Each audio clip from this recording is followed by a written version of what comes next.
Finally, a positive update on the Cincinnati Bengals with Trey Hendrickson as the sides have resumed communication on Trey's contract.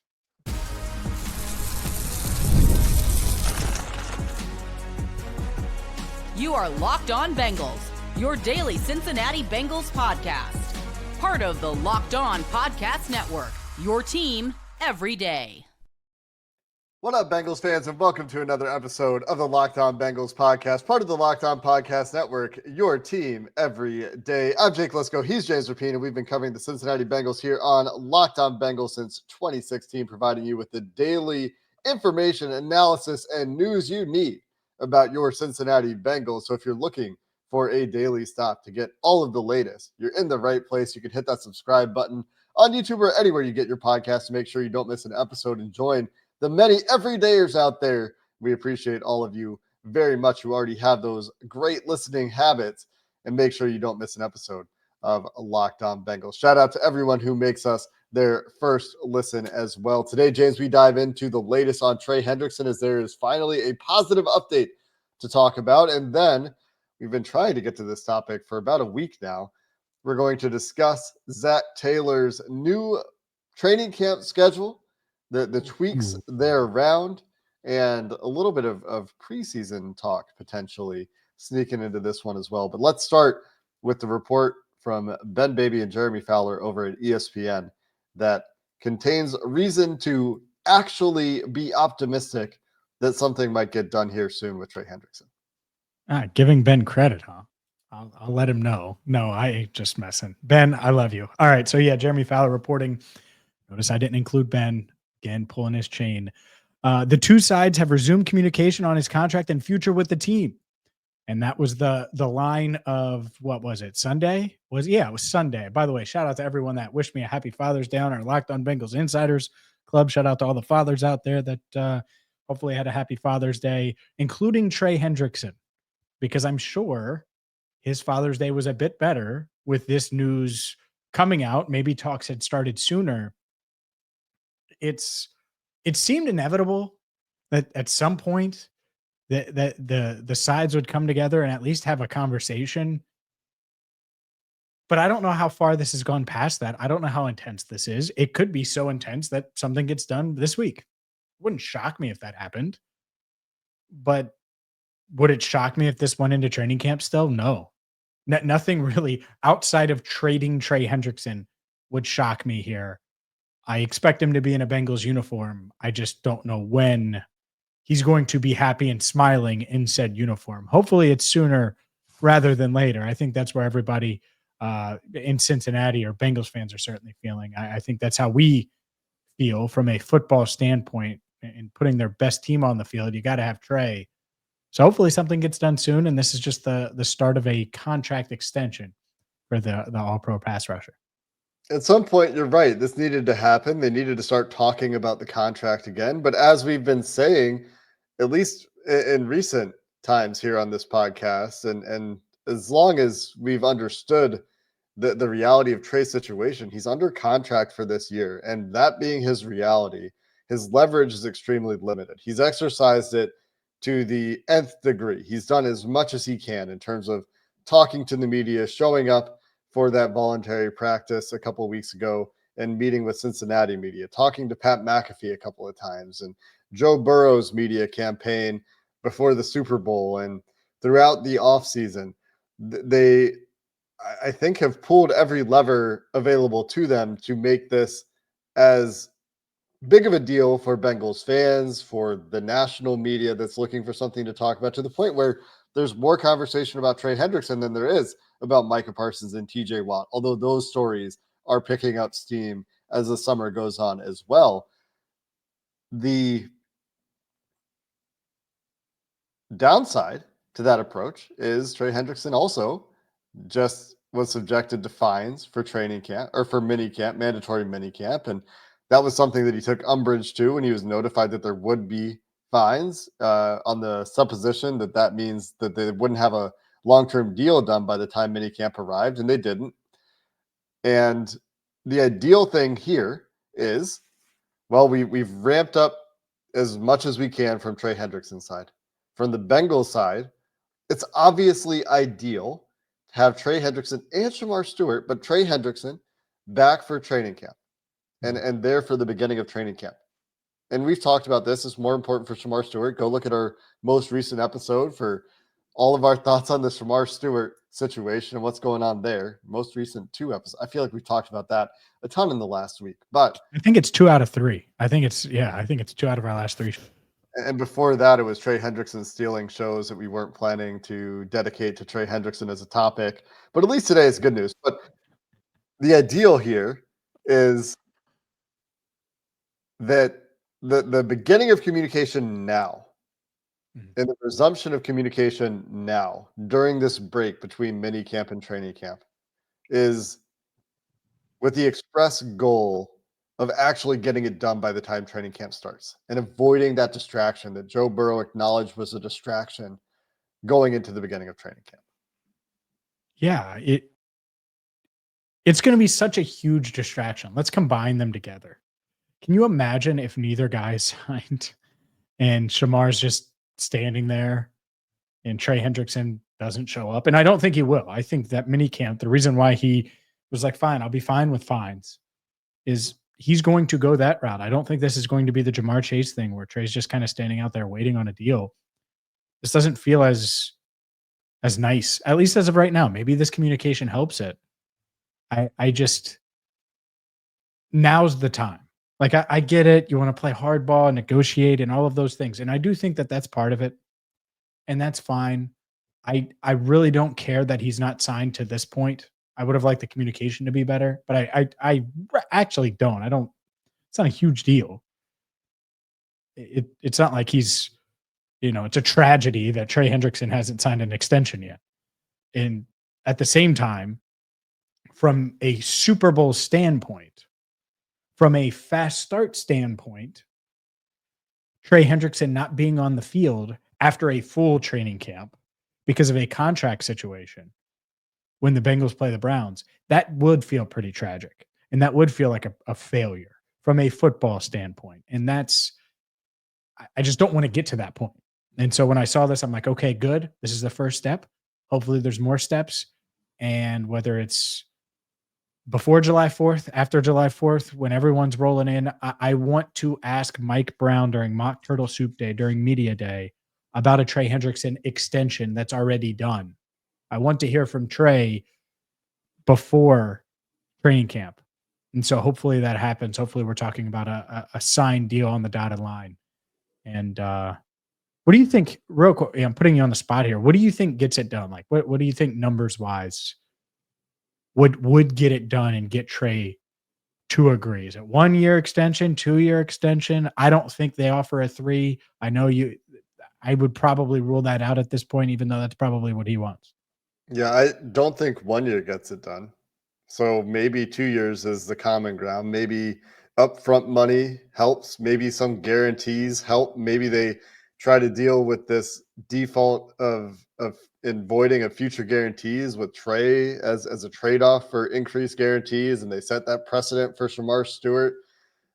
So those things all could come into it. I think the money is probably the biggest issue because this probably needs to go north of 35 or at least get to 35 million for new money. Just looking at what's happening with other edge rushers around the league and Danielle Hunter's contract, even though that's a 1 year deal, maybe they get a bit south of that number. Like that would be the best case, I would think, from a Bengals perspective is, hey, we're going to give you another year. Hey, we're going to do guarantees, but the money is going to be a touch lower. And I don't think Trey has a huge reason to go for that. On the other side, Trey is looking at $50,000 a day in training camp fines for every day of training camp he misses.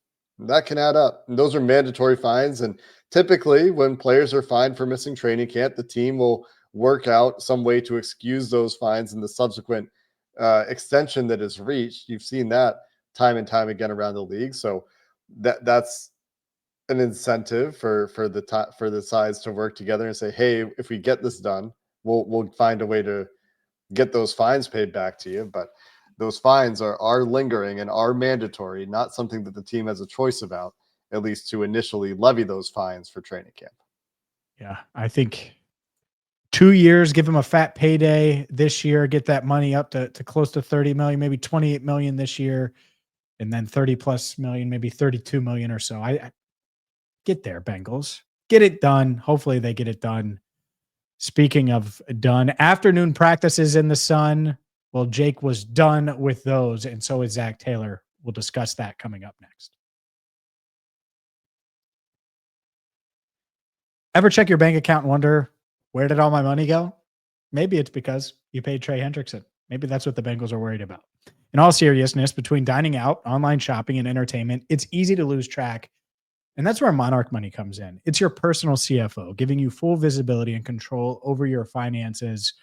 It isn't just a budgeting app. It's a complete financial command center. You can track all of your accounts, investments, and spending in one place. So you stop just managing your money and start building wealth.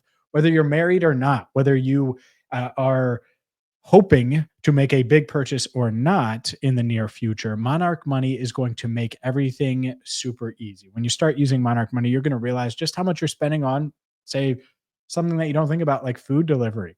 It's all-in-one convenience is perfect for everyone. Instead of juggling multiple apps, you can just go to Monarch Money and see everything in one spot. Take control of your finances with Monarch Money.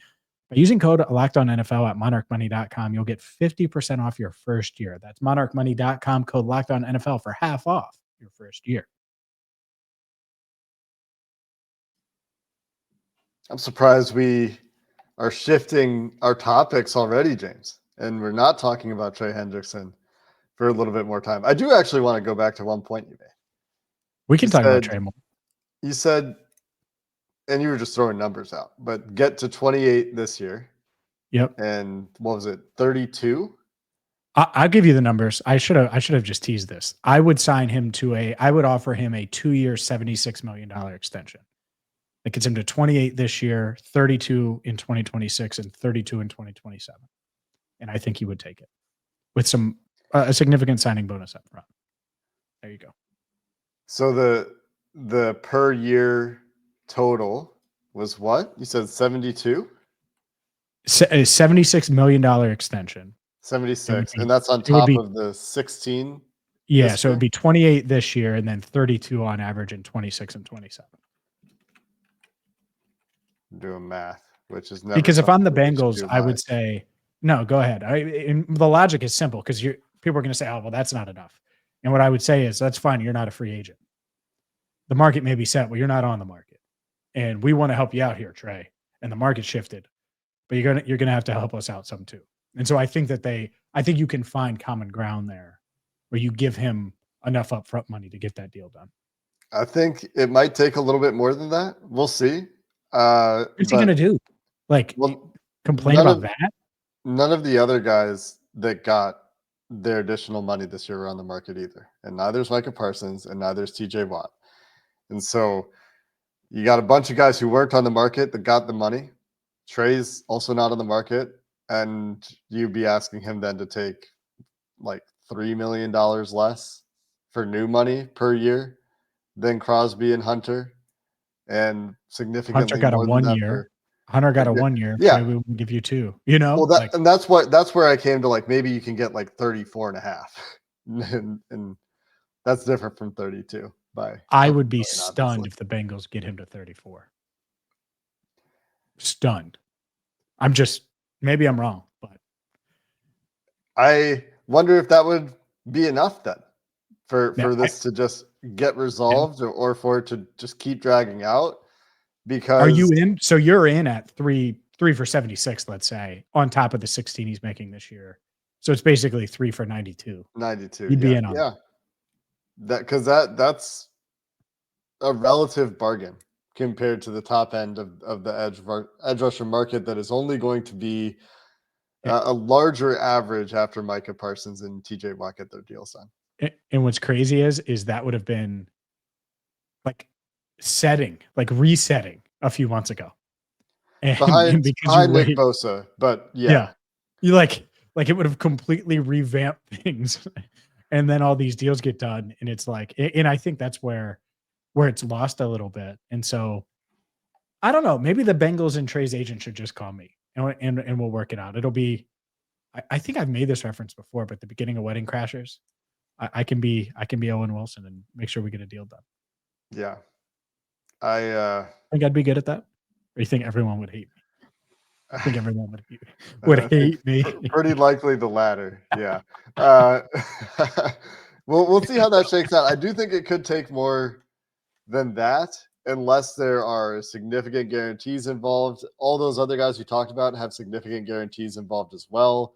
And so the pressure's only going to ramp up. And a good point that I think it was Joel Corey made about this was when you get to this point, you're not going to get much from the player when you're asking for like, hey, like, help us out a little bit here. If they had maybe last year, or maybe not last year, but 2 years ago, instead of the 1 year thing, which is such a problem in all of this, been talking about something more long term. Or if they hadn't done that, and then last year we're talking about maybe a 2 year extension at that point, instead of whatever we're talking about now, maybe it feels different and the relationship is better. And there's certainly blame on both sides for the relationship, although I think more of it goes to the team by a pretty healthy margin. Yeah. I do think that if it were just easy for them to get along and communicate and compromise and actually negotiate, it wouldn't be going this way. And so I do think that there's probably a little bit of blame on Trey's side here, certainly for getting himself into this position where he's got this 1 year extension that now is the subject of much contention. Yeah, the last thing I would say from a why he would take that, and maybe he wouldn't take it right away and jump at it. But the Bengals, and maybe they know this, they've seen him take a deal that's been on the table before, 4 months. And I don't think that there's a deal that's been offered, to my knowledge, that he would take. So I'm not saying that. But he's blinked before. And if you're him, the last thing you want to do is have to go out there, even if it's for 8 games or whatever it is, 10 games, and then risk being tagged next year and having to do all this again and be just like, that sucks. Yeah. And so, like, I get it. Like, it's been ugly, but that's why I brought up the Wedding Crashers reference, because it's like, yeah, it feels like everything's headed for a divorce. Maybe it shouldn't. Maybe it should be the opposite. And you need to go to counseling and realize, like, yeah, you really like it in Cincinnati. $32 million per year is pretty darn nice. And if you get it, if it's structured in a way where you'll see the life of that deal, it's a lot of money to turn down. It's a lot of money. I mean, that would be more money this year and in 2026 and 2027 than he's made throughout his career. And that's where to do that at 30, 31, and 32, that's pretty awesome. And that's where you can see the team just playing hardball and sticking to it because of the lack of leverage for Trey Hendrickson. And then the point that's been made all along that is like, why is this pulling teeth? Why is it playing hardball? Why can't this just feel like you're taking care of your players in a way that other organizations would build that goodwill around certain players? Leads to difficult decisions elsewhere, but they're going to have to deal with that either way. It doesn't do anything about that situation, about, what's happened over the last few months and what's transpired there with fans getting a real behind the scenes look at the way these contract negotiations work, the way these have played out publicly. Again, something that we talked about numerous times, making this uglier than it otherwise had to be.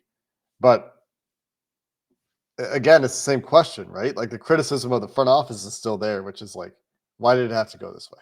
I understand you're trying to get the best deal you can, but like Shamar Stewart said, like, winning negotiations versus winning games, there's a line there. And the point that we've made throughout this offseason about how long they wait to get some of these things done, costing them more and more money, it all fits into the same conversation. I think they're far more right about the Shamar situation, not that they are, because I think that there's issues on both sides, than they are here. Like, this is a dude, like, this is a proven dude that you need. So just apples and oranges. I mean, you're talking about a rookie deal that's like mostly preordained versus totally new deal with Trey too. And new deal that with a guy that you know you need if you're going to win a Lombardi, which is why everyone's listening and watching, which is why Joe Burrow is training probably right now, and got to get it done as I lose my voice. And Zac Taylor making changes in pursuit of It's that back. goal. Let's finally get to that topic that we've been putting off for inadvertently 7-8 segments of Locked On Bengals. We'll finish up with the new training camp schedule next.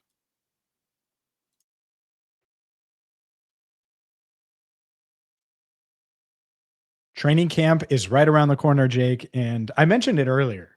I'm not sure anyone is more excited about this than you, because training camp and sunscreen, you needed it. This is actually an epic fail. We should have gotten a sunscreen sponsorship just for the week or so that you're in town for camp, because that 3 p.m. to 5 p.m. practice, I mean, you would just be covered. He would lather up the sunscreen. And Zac Taylor probably sick of using as much sunscreen as well, because practice is going to be a bit earlier this year. They announced it last week. What was your reaction when you saw Bengals practicing in the morning, not in the blazing heat of the afternoon? First off, a little bit of embellishment there. I applied normal amounts of sunscreen that a normal person should. Sun protection is important. Second, I don't know that this has a significant impact from a football perspective. Sometimes change is good. And when you've listened to players talk about it, they've kind of been ambivalent about it for the most part. There have been a couple of reactions that are like, yeah, it forces you to do your studying overnight and come in ready the next day. You can't cram any information that you're planning to practice that day in the morning and have time to, figure it out at walkthrough, and then you go do it on the field later.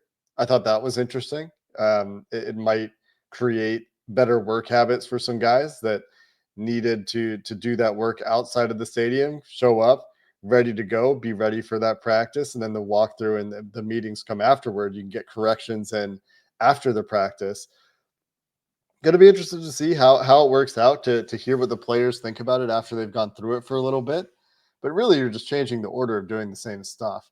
And so how much of a difference can it make? We'll find out. But yeah, the biggest deal is you save a couple of degrees in convective heating that you're getting over the course of the day. I don't know if it's even convective.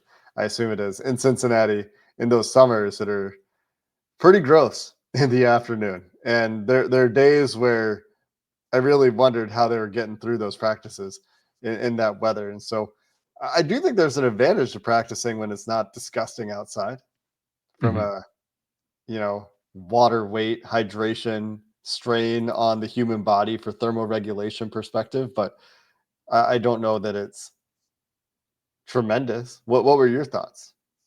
I think it's important because it's really easy to get into a routine. And just in general, as humans, sometimes switching up the routine is good.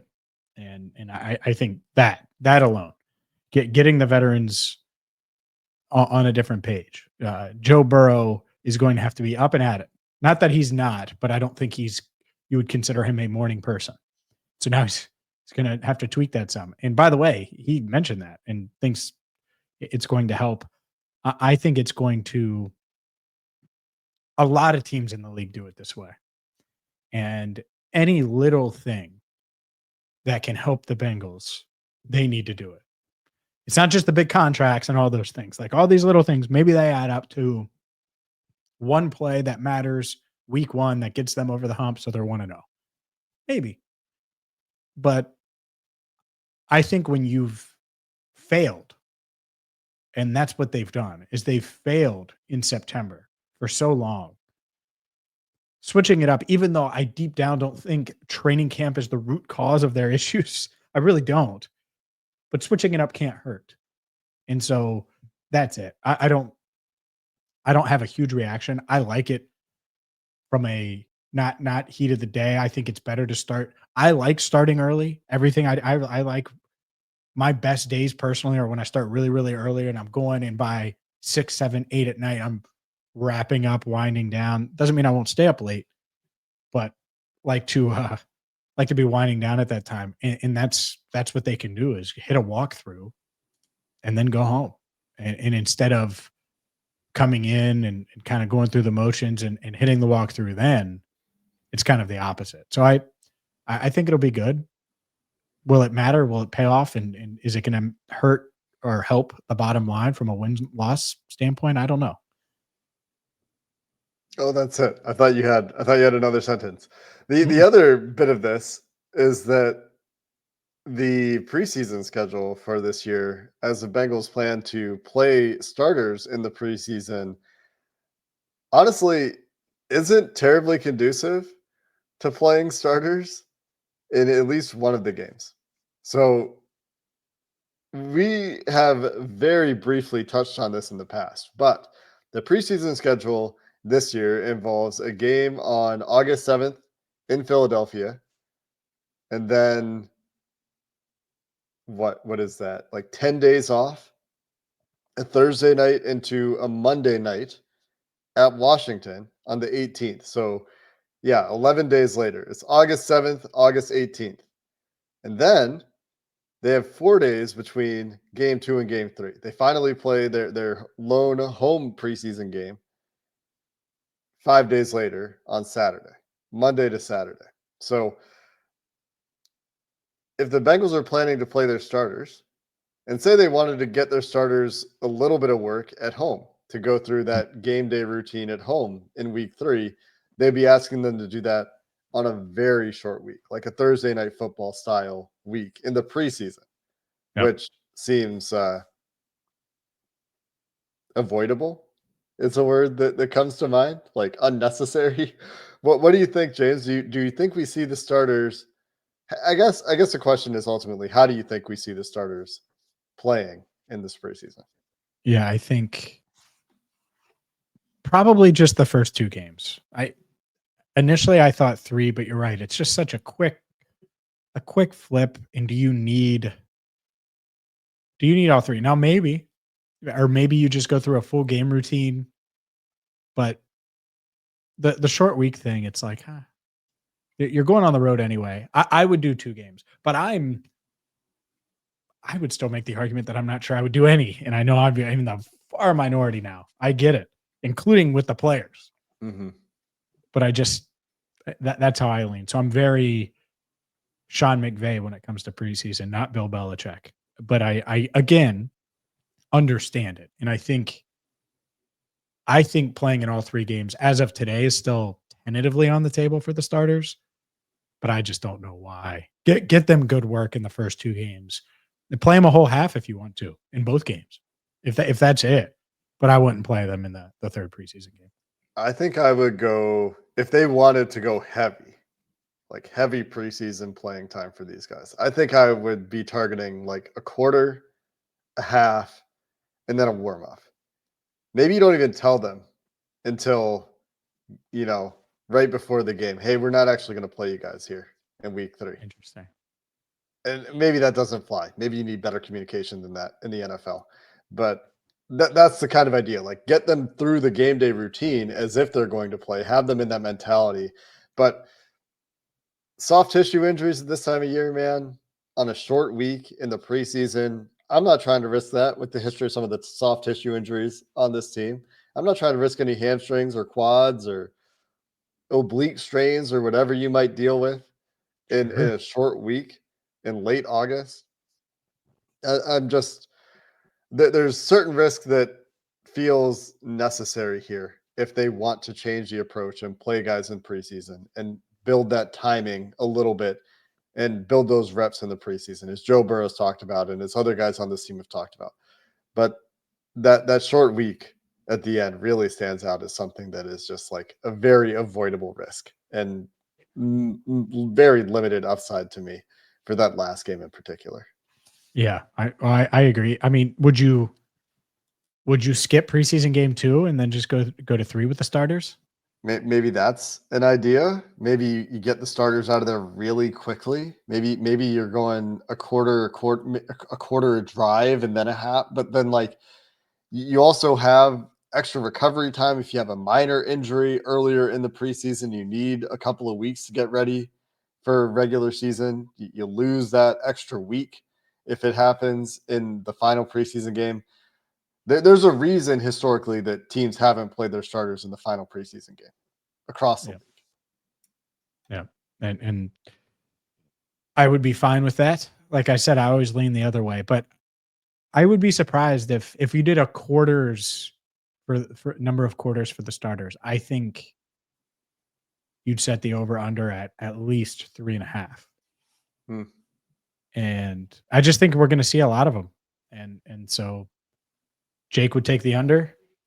I may take the over. I think you may see them play to halftime. Well, and that used to be common practice, So I don't know what I would take if that was where it was, but if it were me and I were trying to be aggressive, I would probably shoot for about 3/4, maybe 3/4 in a drive. But see, that's why that 3.5, those FanDuel odds, man. Is that Ooh. does that count as a half? No. But like it's close, is what I'm saying. And there are going to be Yeah. other people that say, "Oh, well, play them at least 4 quarters." And it depends on how the games go too, right? I think that's part of Oh. it. And it's different for different sides of the ball. Like I'm getting T. Higgins, Jamar Chase, Joe Burrow, Orlando Brown, Ted Karras out of the game on offense as soon as I can. And maybe some other guys play a little bit longer. And so that'll be part of it too, I think. Yeah, for sure. I think back to, it doesn't take much game script wise to kind of tweak things. Remember when Joe came out, he's going to play in the preseason after the ACL, and he comes out and he throws the pass to Jamar, and it's like the worst. Oh my God. It was just like the worst series you could have had. Yeah. It was like, get him out of there. Yeah. Oh, Well, we'll probably get a much better idea of this throughout training camp as we talk to players again. But while we were on the topic of changes for the Bengals in training camp and in preseason, we thought those topics fit together quite nicely as the Bengals were looking to solve their fast start issues. That's going to do it, though, for this episode of the Locked On Bengals podcast. We've got some topics planned for you for later this week and early next week around Zac Taylor's future, as PFF is speculating, and maybe some discussion around potential X factors for the 2025 season. Of course, all of that subject to change pending news here on Locked On Bengals that we will talk about if it does happen. But until then, thanks for listening to this episode of the Locked On Bengals podcast. Hoo day, and have a good one.